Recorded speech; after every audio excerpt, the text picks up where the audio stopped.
Justice justice justice इंसाफ झुकना पड़ेगा, झुकना पड़ेगा। पूरी करो, पूरी करो, लागू करो, लागू करो, लागू।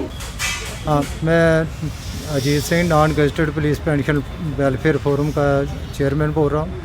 हमारे साथ जो है 196 से जो पे अनॉमली की डिस्क्रिमिनेशन हुई है आज तक एज इट इज़ चल रही है और 25 साल से किसी भी हुकूमत ने हमारे साथ इंसाफ नहीं किया। अभी रिसेंटली हमारे अनुराग ठाकुर जी आए थे तो उनको हमने रिप्रेजेंटेशन दी थी, तो उन्होंने ये होम फाइनेंस डिपार्टमेंट को लिखा था, फाइनेंस ने होम को लिखा, होम ने लिखा डीजी साहब को। तो डीजी साहब के PHQ से अभी 1.25 साल हो गया, 5 मैसेज आ चुके हैं और 5 सर्कुलर का आज तक उनमें हर सर्कुलर में ये लिखा जाता है कि विद इन वीक टाइम जितने भी DDO हैं को 1 हफ्ते के अंदर इसका जवाब देंगे। लिहाजा किसी भी DDO ने ये हिमाकत नहीं की।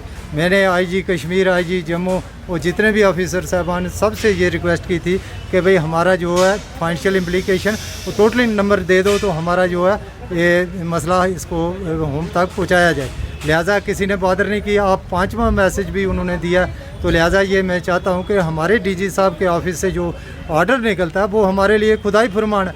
लिहाजा उस DG ऑफिस की गरिमा का क्या सवाल रह जाता है कि अगर उसकी इम्प्लीमेंट नहीं होती है DG ऑफिस साहब की, तो ये क्या है कि हमारे साथ एक बदा मजाक है। और इसकी अकाउंटेबिलिटी कौन लेगा, ये DG साहब लेंगे या DDO साहब लेंगे? कम अज़ कम अकाउंटेबिलिटी तो होनी चाहिए। तो हमारा एक विद इन वीक इस मसले को जल्द से जल्द जो है PHQ दिया जाए और PHQ इसको होम डिपार्टमेंट में भेजेगा तो तब जाके हमारा मसला हल होगा।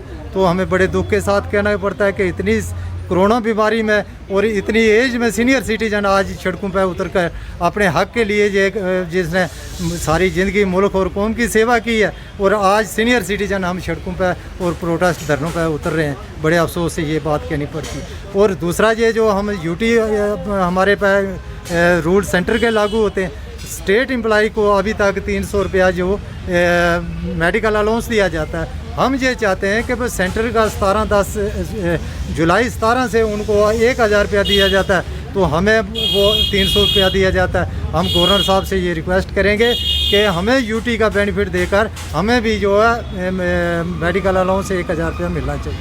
दूसरी रही बात, ये जो हमारे हाजिर सर्विस हैं उनका डेपुटेशन आया था, मिला मुझे कि हमारी जो प्रमोशनें नहीं होती हैं, 18 साल एक रैंक में रहते हैं। तो मैं DG साहब से भी मैंने बात की थी और ADG साहब को भी मैंने फ़ोन पर बात की थी कि ये लोअर सबॉर्डिनेट हैं, इनको इनका बनता हक दिया जाए। जो वेकेंट पोस्ट हैं वो इनको बेनिफिट दिया जाए।